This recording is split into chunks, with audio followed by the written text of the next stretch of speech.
Well, it was an early morning for the Starkville Police Department. Just after 2 a.m., officers responded to a domestic incident that had escalated. Yeah, it did. And when they got to the scene, they learned a young child was being held hostage. Grace Brister has been following that story in Starkville today, and she joins us now in the studio. And Grace, this turned out to be a very complex case.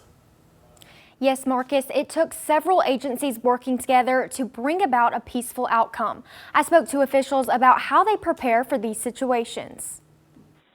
I need an officer to respond to 305 Everglade Avenue. Early Thursday morning, law enforcement surrounded a unit at Brookville Garden Apartments in Starkville for reports of a man fighting a female outside. The body is armed with a knife and also has a gun on him as well. 33-year-old Tyrez Wade of Hattiesburg ran to a second-floor unit when officers arrived and barricaded the door with a 4-year-old child inside. For more than 2 hours, Starkville PD negotiated with the suspect before sending in the SWAT team. SWAT successfully rescued the child and took Mr. Wade into custody. Wade sits in the Oktibbeha County Jail and is charged with kidnapping, domestic violence, simple assault, and disorderly conduct failure to comply. This is not his first run-in with the law. He also has previous burglary convictions. Starkville Police Chief Mark Ballard says in cases like this, effective crisis intervention training plays a vital role in a successful outcome. The goal of any time our special weapons and tactics team is deployed is to save life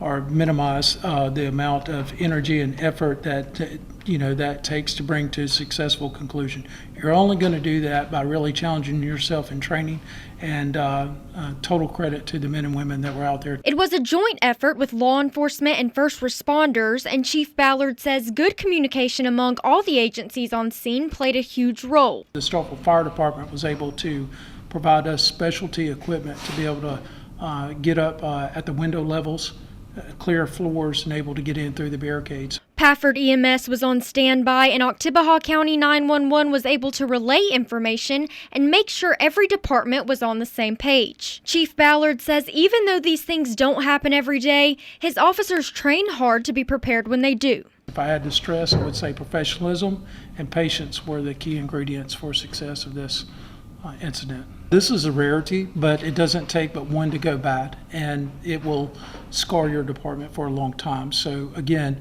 in our organization, we often talk about 98% of the things you can do with very little training. It's the 2% of the time that you need high level of training. There were no injuries. Chief Ballard says they will also be doing more domestic violence education within the department, and the investigation is still open. Anyone with additional information should contact Starkville Police Department or Golden Triangle Crime Stoppers.